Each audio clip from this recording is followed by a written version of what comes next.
This episode of the ZuLoo Poodcast is sponsored by ZuLoo Humanitarian, a nonprofit organization committed to delivering sustainable sanitation, clean water, and hygiene solutions to underserved communities around the globe. Head to zuloo.org to learn more. But first, are you both in Kenya, or where in the world are we reaching you? Yes, we're both in Kenya. I'm in Kenya. Elizabeth, you in Kenya, as far as I know. Yes, I am very much in Kenya. Well, we know that you guys are having... Welcome to the ZuLoo Poodcast, where we talk all things poop, toilets, and sanitation. Through insightful news, impact stories, and quirky humour, we aim to discuss and highlight the critical role toilets play in whisking poop out of our lives, the impact toilets have, or lack thereof, in the health and wellness of humanity, and what ZuLoo is doing to help solve the current global sanitation crisis. Hey everybody, we are so glad that you are joining us for another episode of the ZuLoo Poodcast. I am your co-host, Jocelyn Gardner, joined by Darin Mangum. How's it going? Hello. I think we coordinated somehow mentally on the blue. Blue is on my mind, and I think you nailed it with the ZuLoo blue. ZuLoo blue. This is what we've decided this color is. We'll call Pantone and if you ever look in the them. crayon box and you pull out this color, you know it's ZuLoo it is. blue. Look at that. That's pretty darn good. Pretty good. Pretty close. Well, today we don't just have one guest on the podcast. We have two. Lindsay Stradley, who we've spoken with before, co-founder of Fresh Life, who does a lot of work in Nairobi, Kenya. And this time, her associate director of communications and marketing joined us, Elizabeth Mururi. Yeah. And that was really, really fun. We learned a lot from Lindsay the first time she was here on some of the challenges that they face in these, bigger urban developments and the lack of infrastructure for sewage and the solutions that they're coming up with. But it was great to hear from Elizabeth on, how do you tell that story from a PR standpoint and kind of educate people on the solutions that they are providing for the population of Nairobi. So Fresh Life is awesome. They are awesome. Love their work, and we're just super big fans, And I love any brand with the word fresh. Like, it feels good to say it in my mouth, and then I just, whatever they want, whatever they're selling, I'm buying. Yeah, fresh and life. I mean, you can't go wrong, right? That's true.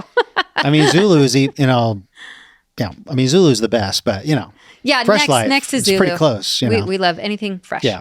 So, so we can get into the interview with Elizabeth. All right, let's jump into our interview with Elizabeth Mururi and Lindsay Stradley. Okay, so Lindsay, welcome back to the Poodcast. It's so great to see you again. And Elizabeth, you were actually here last time, but like I said earlier, you were incognito mode. So it's great to have you on camera this time. We're excited to ask you some questions. Mm-hmm. But first, are you both in Kenya, or where in the world are we reaching you? Yes, we're both in Kenya. I'm in Kenya. Elizabeth, you in Kenya, as far as I know. Yes, I am very much in Kenya. Well, we know that you guys are having, some tricky stuff with power and electricity, and there's a storm. So hopefully the Poodcast gods are with us and we'll be able to get through this without any interruptions. But I would love to hear, just give us a refresher. You guys are both with Fresh Life, doing amazing things in Kenya. We talked a lot about that, back in December of 23 with Lindsay, but just kind of refresh our memories. Who is Fresh Life and what do you guys do? Sure, I can start, and Liz just jump in with what I'm sure I'll miss. But yes, as Fresh Life, so we look at the full sanitation value chain, and this means, the Poodcast listeners will know, but just in case, this means waste containment, collection, transportation, and treatment. And we think it's important to do all of those, and we do that containment part through safe, affordable, container-based sanitation, targeting urban informal settlements. So in our case, container-based sanitation means dry technology, waterless, So it's great in areas where you may not be connected where households typically are not connected to water, and also in communities and here in Kenya that's becoming increasingly water scarce generally. We then make sure there's active waste management. So that active management, it means collecting the waste daily throughout our network and transporting it out of the community. Active waste management also means that you're making sure to remove that waste before it can start to emit methane or other dangerous health and environmental impacts from lack of that active management. We then make sure the waste is treated and reused, so taking a circular economy approach that converts waste into valuable regenerative agricultural inputs. So this is organic fertilizer, insect-based protein for animal feed, and biomass briquettes. And in all, at this point, we serve about 300,000 people every day with safe sanitation through a network of about 8,000 Fresh Life toilets in 3 cities here in Kenya, and now 1 in Zambia as well. So I think that's new since we talked last time. That is new. Congratulations. Hey friends, it's Jocelyn with ZuLoo. I want to share something that's really stuck with me after doing this podcast for the past few years. I feel like I've lived these stories, listening to what so many women and families go through every single day. As a mom with 2 young daughters, it hits me on a completely different level. Imagine having to wake up before dawn and risk assault just to find a private place to go to the bathroom. For 673 million people, that's not hypothetical. That's daily life. And for so many girls, the lack of a safe, clean toilet means they drop out of school once they reach puberty. Just trying to manage something as basic as hygiene ends up costing them their education and their future. That's why ZuLoo Humanitarian is doing this work, building safe, sustainable toilets and clean water solutions for families who need them most. It's not just about sanitation. It's about dignity, safety, and giving girls a real chance. And here's the part that gets me. You can change that for a family. Just $350. That's less than $1 a day. You can fund a toilet for up to 7 people. If this speaks to you at all, please go to ZuLoo, spelled ZuLoo.org/give. That's ZuLoo.org/give. It really does make a difference. Yeah. So, what I love about Fresh Life is that you guys are able to solve a situation, the unique situation of urban buildings, right? Where, in certain places, that's just there is no way to even build a pit latrine or to, whether it's plumbing infrastructure. It's like the building is what it is, right? And so you guys have such a unique solution there. And tell us, and maybe Elizabeth, I can let you go ahead and maybe explain what you're doing with Fresh Life. Yeah, I think just as Lindsay mentioned, we do know that urban populations are really growing in the cities of most African countries. A lot of people are moving to the urban centers, most probably or most especially because that is where most of the opportunities are, especially economic opportunities. So looking for jobs or looking for business opportunities in the cities. And therefore, as the urban populations grow, unfortunately, the cities are not large enough to support the rapid urbanization, number one. And number two, the services are not built for as many people.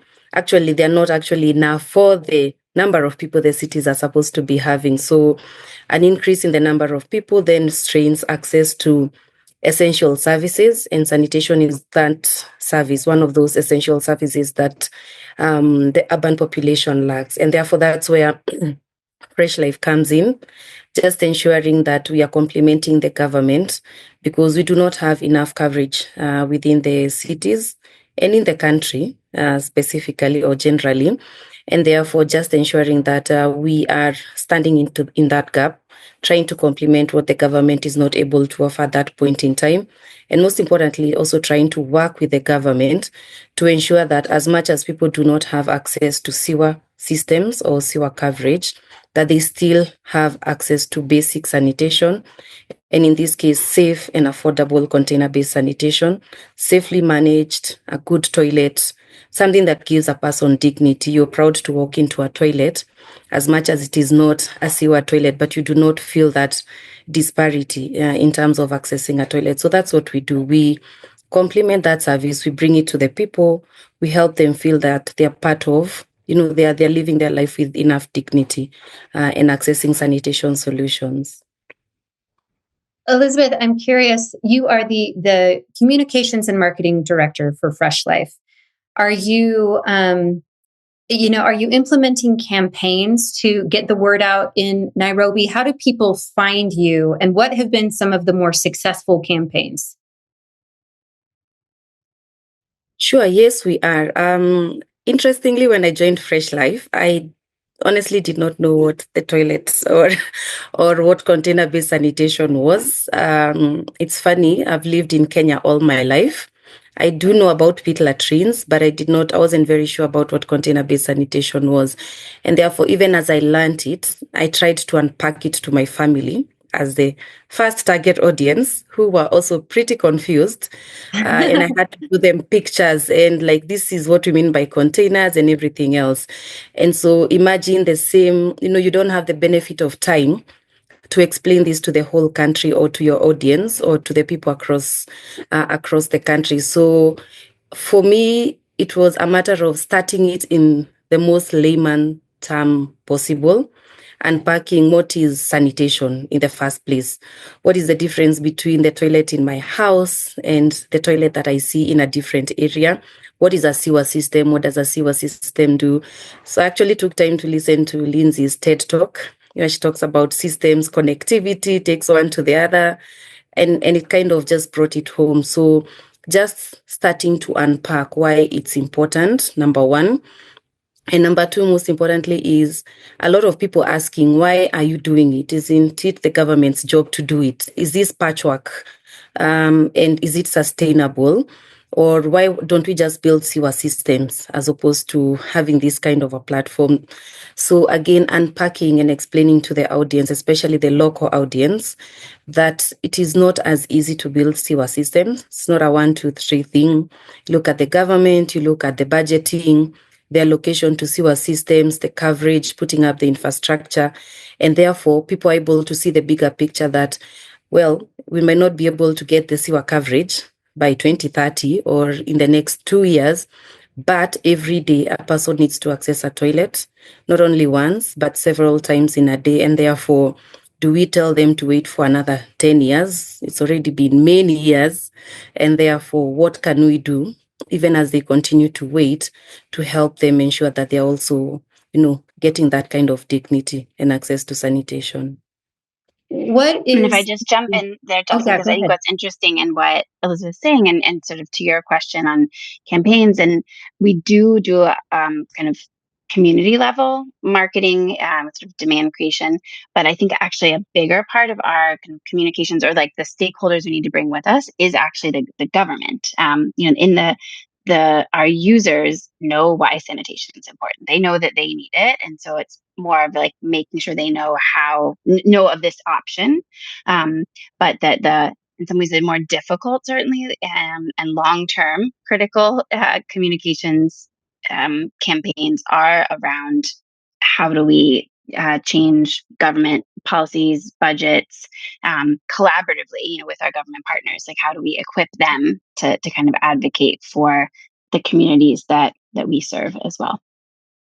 What is the currently, what is the most popular form of, where are people going to the restroom right now? In the urban areas, Darin mentioned pit latrines aren't really an option. So what are people doing? Well, let's start there. Elizabeth, take it away. Right. Okay. I was waiting for Lindsay to take that. But funny enough, latrines are there in urban areas, pit latrines. They might not be the best form of pit latrines that you would find in the rural areas because people have better properties. They have large tracts of land. They can dig deep.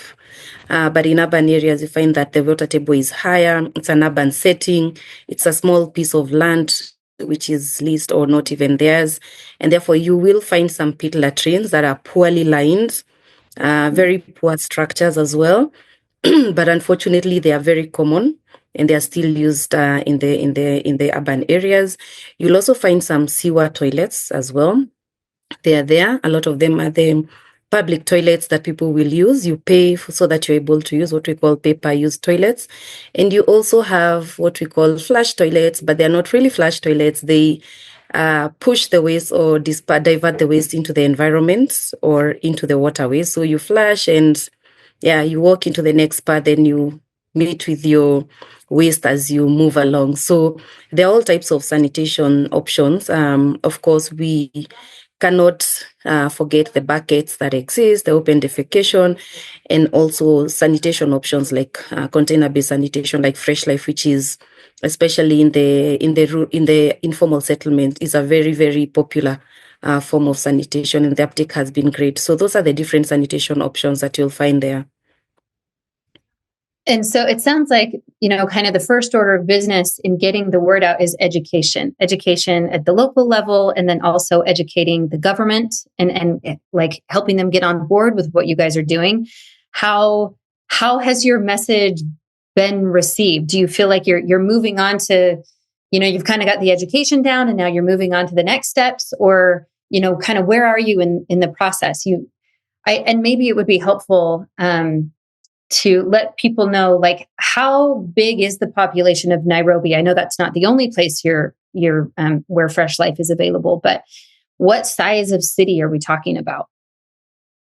Yeah, so Nairobi is about 6 million people. It's hard to sort of 6 million. Yeah, I mean, 6 million? yeah, and that's probably more like the formal estimate. And it's very rapidly growing. As Elizabeth mentioned, there's rapid urbanization as people move in looking for jobs. You move into Nairobi from all over the country, and most of as people move in, many of those people end up in urban informal settlements. So around the country here in Kenya, there are about 10 million people living in urban informal settlements. So that's Nairobi, as well as a lot of the secondary cities. So this is about 10 million people that are living in places that generally don't have essential services like sanitation. So they have the sanitation options like what Liz mentioned. To the extent that they're sewer connected, they're often don't work because you may not have enough water through the systems in those areas for them to work properly. So they'll pack up or they're clog. And then indeed the pour flush toilets is you pour with a cup, which is fine. You manually pour water into them.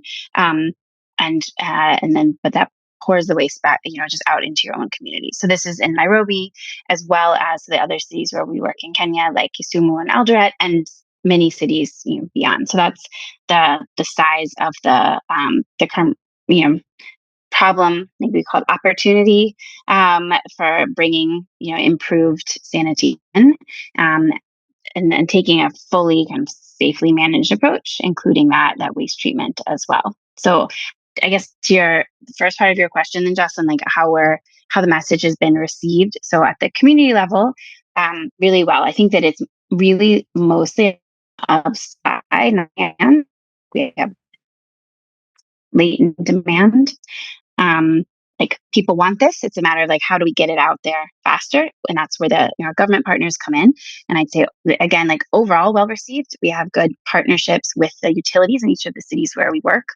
The long-term challenge then is how to increase the budget available for low-income sanitation. And so that's not just telling them to pay us or to subsidize the services for these most vulnerable populations, but helping them identify how they're going to increase that budget that's available.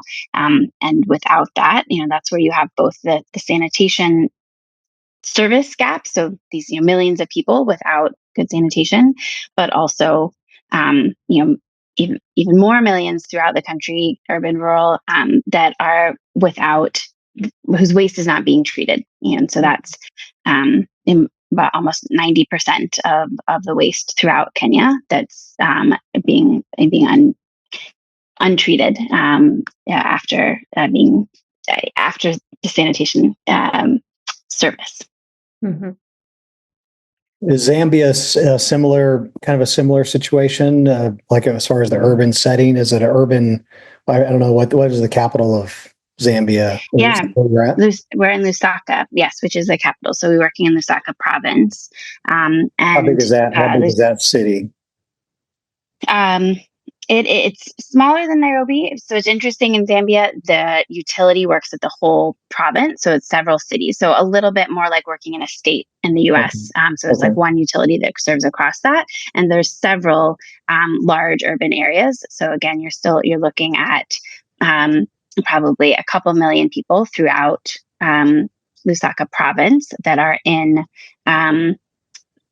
peri-urban or informal areas without sewer systems and other kind of traditional essential services.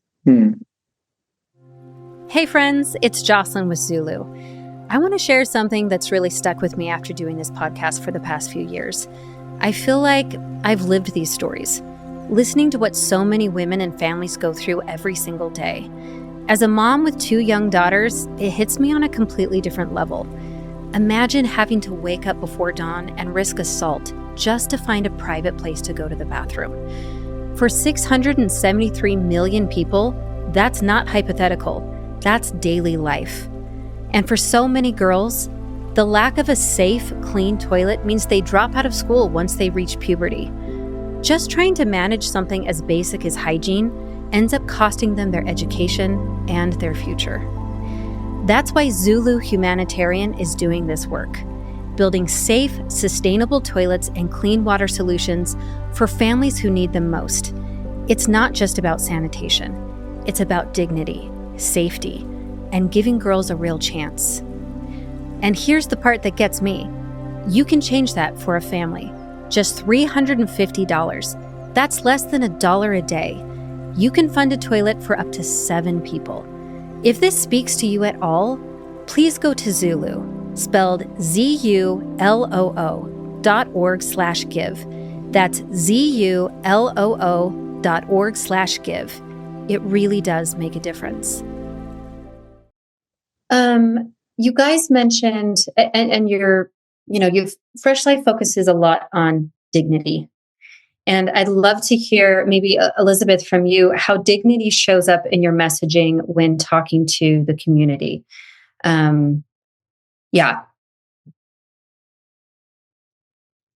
Sure.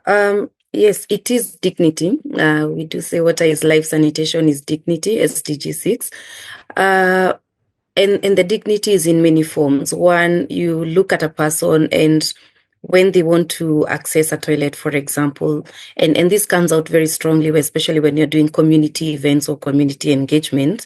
You look at a case study where you have a family, for example, or a woman or a young parent, and they want to access a toilet. They live in one-roomed houses, and therefore, even when you think about open defecation, it's not as easy as just as you would think that it's getting a bucket and using it, because you have quite a number of people in the family. You have to go outside to try and actually do it from outside. Unfortunately, you're in the informal settlement, security is an issue, and therefore take a situation where it's at night and you're a woman and you want to actually access a toilet. You are not only thinking about the biological process, but you're also thinking about your security outside there.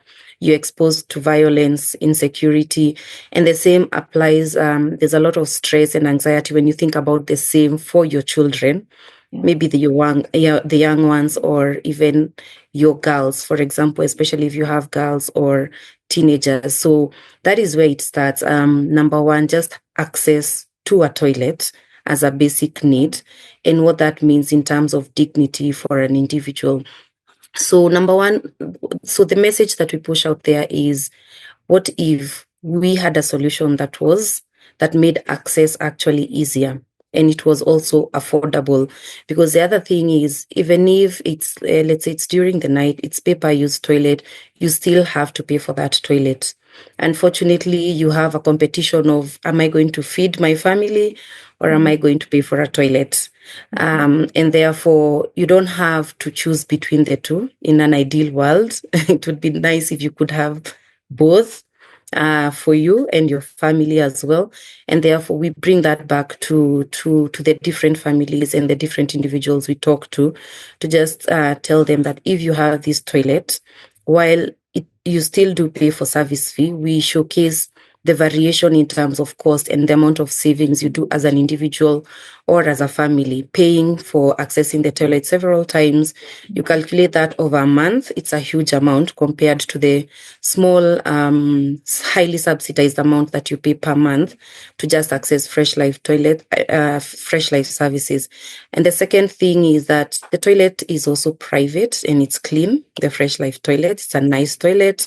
You have control of the toilet. You have control of the cleanliness, hygiene of the toilet. You can lock it. You can open it. Basically, it's your own toilet.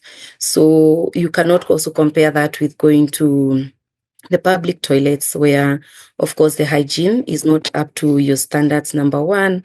And then, of course, with the splash effect and a lot of water, because those toilets are largely wet, you are also exposed to a lot of diseases. And therefore, we kind of try to paint a picture of what dignity looks like. It's that security, it's that privacy, it's that cleanliness, it's that affordability for a normal biological service for a human being. And therefore, with that, the people are able to understand why it's important. And here you have the message from a community level, that is the beneficiaries and the users, and therefore showing them why they need it. But the same message also applies to the public, the general public, who should ideally support these solutions. It also applies to the different stakeholders from government as well as even our funders, to just understand what the situation is like on the ground and how their contribution to this story actually makes an impact to the lives of millions out there. And therefore, they become also a part of the solution in according dignity to the people. So just looking at that cycle altogether. Mm-hmm. Yeah. I know, Lindsay, when you were with us last time, we did kind of get down to the nitty gritty of exactly how Fresh Life works. But just maybe give us a high level overview of, you mentioned a lot of people are in like one room living spaces. So how do these provide privacy? And then Elizabeth, you also mentioned that their payments or subscriptions, or however you want to say it, are subsidized. Oh my gosh, I can't talk, guys. Subsidized.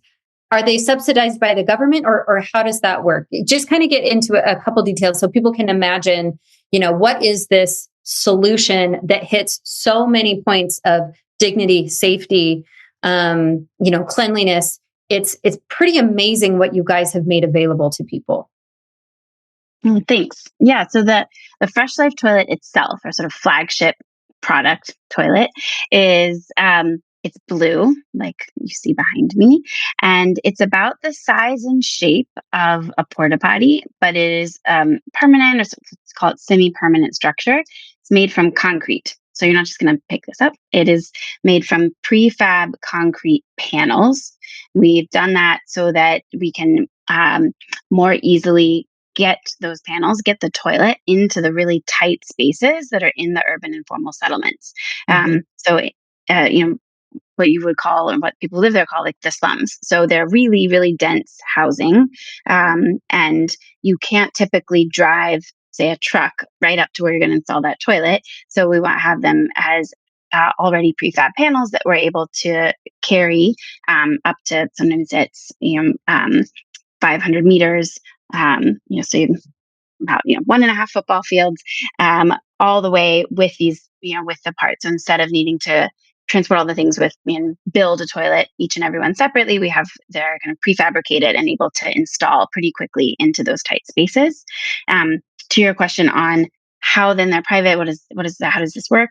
Most people in the informal settlements live in plots, like a sort of little neighborhood of an average of I'm 10. so sorry to interrupt. Can I just clarify?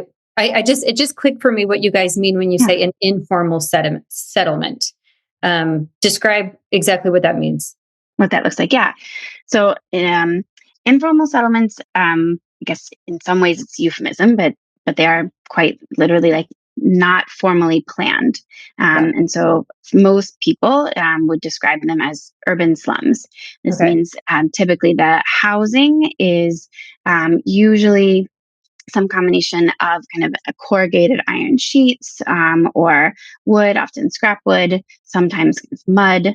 So relatively impermanent, not very particularly safe or private structures. And so part of what we've tried to do in the design of the toilet is, just like Elizabeth was saying, is bring maximum dignity to sanitation, like a really safe, stable, private structure around your toilet. So the when we talk about the toilet size, it's actually the superstructure, like the little building, which again is about the size of a porta potty, but is made of concrete. And that structure then is inside these kind of little neighborhoods of typically 10 households. So again, you might kind of picture it like in a hotel or motel corridor where you'll have maybe 5 houses, 5 doors, 5 rooms on one side, 5 on another, a kind of hallway, sort of outside, and then often there'll be just enough space, right, sort of at the end of that corridor, to put a toilet. So it's shared by those neighbors, and this is really important. It's not going inside one of the homes. It's shared not inside by the home. Different households that are all paying into it. Gotcha. Exactly. The homes themselves are typically like 10 foot by 10 foot. So if you were to put this structure or like any toilet, it would be like converting the entire home into a bathroom, a takeover, and certainly eliminate the privacy for the sanitation or for the other activities going on in your household. And so while we do have an in-home option where we have families maybe that are particularly vulnerable users, so elderly, persons with disabilities, sometimes expectant mothers who can't go those few feet outside, really need their own private toilet for a number of health reasons. We do have that option, but 99% of our users strongly prefer this sort of private shared option that's inside their plot, which means that at night that's like a locked compound. So just the way that you would maybe in an apartment building, there's limited access, particularly after dark, right? And so it means that you can now access that toilet that's within that compound 24 hours a day safely. And so that's really the key, that it is essentially your household toilet. Maybe the easiest way for probably some of our listeners to think about this is like a dorm toilet. Like they're, on your floor, exactly who's using it, exactly who's responsible for cleaning at any point in time. It is shared, but it's yours. It's not expected that somebody from outside is going to come in and use that. And that access is restricted. So it's safe and clean and private, even as it's shared by those immediate neighbors. Okay. Thank you. I think that does really help paint a picture so we can kind of get an idea of this, really effective, innovative solution. You mentioned you guys are in Zambia now. What are some big wins and exciting things that have been happening for Fresh Life? Elizabeth, I'd love to hear from you. What are some exciting things happening over there? Yeah, I think from mine is we started with a pilot of only about 6 toilets. And we were the first ones to introduce container-based sanitation, so to speak. And therefore it was a pretty new concept. And therefore the fear that what would people think about it? Will people adapt it? As much as we are many African countries, our cultures are very different and diverse. And therefore, sometimes whatever you find in Kenya, even in the neighboring country, Tanzania, is quite different, or might be acceptable here is not there. So the pilot was pretty much to just also not only just take the container-based sanitation, but to also see the reaction of the people, the adoption of the people, how they would react to the toilet and everything else. And therefore, some of the toilets were set up in some schools, and we then were able to see how the children were using the toilets, the uptake, just the interaction with the toilet, understanding how it works, and actually being open to the fact that I'm happy or I'm okay to actually use that toilet and have my waste collected every other time. My interactions with the Zambia team, especially now we have a project manager in Zambia, now that we've gone into a full pilot and we are scaling this into, beyond the 6 toilets into a bigger market. And one of the things when we catch up, he says, is that the uptake has been really impressive, that it's not yet, I keep asking, is it time for us to come and start doing community events, to start marketing the product? And it says, actually, the demand is higher than the supply. And therefore, do not start the market. Already the market knows about it. They're asking for the toilets. They're asking for more toilets than we're able to supply at the moment. And that is really good because it means people are believing in the solution. They're actually seeing what the solution can do. And maybe last but not least is last year during World Toilet Day, the Ministry of Water and Sanitation in Zambia was having an event to commemorate the day. And we, of course, wanted to partner with them and participate in the event. And what was surprising for us is that they were really happy to have us on board because they said, this is a new thing for us, but we've seen it work and you guys are doing it. Fresh Life is doing it and we've seen it's actually being implemented successfully. And therefore would be very happy to actually bring you onto a national platform so that you can speak about it, so that people can listen and hear about it. And unlike other events, we actually had to build an actual toilet, a structure, because people wanted to see it. Just as you're asking, how does it work? How does it look like? And Lindsay is explaining it. But they were like, it'd be nice for us to actually have this structure here and see it for ourselves so that then they understand how it works. Because some of those ministers had heard about it, but had not actually interacted with one. So I would hand over to Lindsay because she was there and she can explain how that went. And of course, how the project started. Hey friends, it's Jocelyn with ZuLoo. I want to share something that's really stuck with me after doing this podcast for the past few years. I feel like I've lived these stories, listening to what so many women and families go through every single day. As a mom with 2 young daughters, it hits me on a completely different level. Imagine having to wake up before dawn and risk assault just to find a private place to go to the bathroom. For 673 million people, that's not hypothetical. That's daily life. And for so many girls, the lack of a safe, clean toilet means they drop out of school once they reach puberty. Just trying to manage something as basic as hygiene ends up costing them their education and their future. That's why ZuLoo Humanitarian is doing this work, building safe, sustainable toilets and clean water solutions for families who need them most. It's not just about sanitation. It's about dignity, safety, and giving girls a real chance. And here's the part that gets me. You can change that for a family. Just $350. That's less than $1 a day. You can fund a toilet for up to 7 people. If this speaks to you at all, please go to ZuLoo, spelled ZuLoo.org/give. That's ZuLoo.org/give. It really does make a difference. Yeah, well, and I think even more than like the specifics there, I think just sort of zooming out, Justin, to your question on like Zambia and overall like what's exciting, it's these government partnerships that are going really well and that I think we've seen a lot of traction on the last like year and a half or so since we last connected. So that's both the partnership in Lusaka with Lusaka Water and the related kind of government, like national government ministries. But also back here in Kenya, we have a new, stronger partnership with Nairobi Water, the big, capital city municipal utility here, and site which is in which they've committed to a lot of additional support for our work and for the communities that we serve, and overall committed to making sure that together, us and them and any other partners can reach 100% of people with safely managed sanitation. That's the goal. That's where we have to get to.